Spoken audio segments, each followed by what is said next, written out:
Hello and welcome to the TMC Newsroom.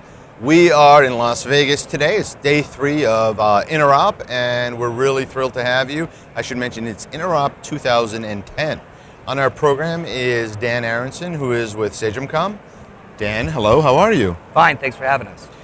So I know your company, I've known your company as a leader in the fax space, and you recently had a slight rebranding of your company name, right? Yes, we did. There's really a convergence of brands worldwide to Sagemcom.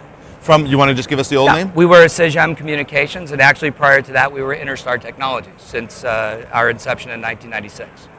And many people know you as your product name, right? Absolutely. I think a lot of people are very aware of Xmediusfax, which is our main product.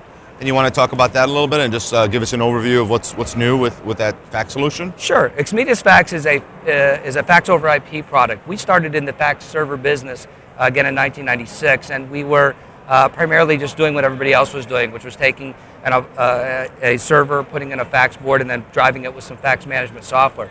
But we saw that voice over IP was really coming, and so in 2002 we introduced Xmediusfax, which was a pure fax over IP play using T38 technology. And that's really our strength. So really what we have the ability to do is point through an IP connection to any call agent that's T38 compatible, and then once we do that, we can now light up every channel of every PRI coming into any gateway on the network to be able to send and receive faxes just like they do phone calls. That's great. So in terms of some of the new features, here at Interop, actually, I think just in the information technology space for a number of years, the virtualization market has really taken off. Are you guys doing anything in that space? Absolutely. Virtualization is a key play for us. By eliminating the need to have a fax board in our solution and being software only, we have the ability to play in any kind of a virtualized space, VMware, Hyper-V, Citrix, and be able to drive those applications on those platforms without having dedicated hardware. And that's obviously a key play for most organizations these days. Yeah, Telecom too. I'm noticing that the telecom companies as well are really pushing virtualization. And from what I hear, yesterday we had a high-level person from Avaya, one of the presidents of the divisions, talking about how they're seeing a 40% growth rate in their virtualization products year over year. So that's in communication. So you would imagine that fax is also going to benefit from that trend. Oh, absolutely. As the call agents move from the traditional hardware-based appliance formula into a virtualized platform, it only makes sense that fax being a natural add-on to voice, that we come right along. It's a great pull for us. And that takes us to the subject of one of actually TMC's magazines, Unified Communications. And sometimes companies look to unify communications and they almost forget that fax is a crucial part of their communications that needs to be unified as well, right? Absolutely. For the longest time, unified communications really was defined as voice, video, and data, converged on the same backbone.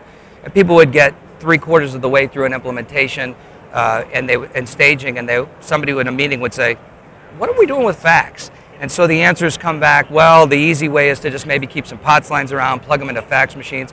Not a good solution at all when you think about the ability to converge that on the same exact backbone and what that means as far as cutting costs, getting rid of legacy equipment, getting rid of legacy telephony carriers, things like POTS lines. Big ROI.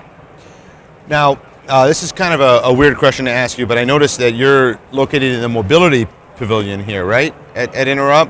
And was there just no other room anywhere else, or is there a reason for your company to be there? No, really the reason why we're in the mobility section is because a lot of our customers have actually gone to sending and receiving faxes off of their cell phones.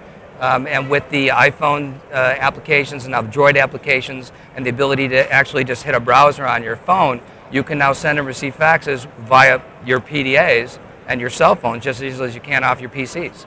And so it's just an application then that you would use on a smartphone? It can be an application, but mostly it's just a browser. Using our web services client, we can actually send and receive faxes off of any web-enabled device, which of course means cell phones. Give you an example, we have a company down in Miami that's a very large private capital firm, and they're constantly negotiating contracts, but they're never in their offices. So their ability to receive those contracts that they're negotiating on their cell phones and respond to them instantly, it's crucial for them.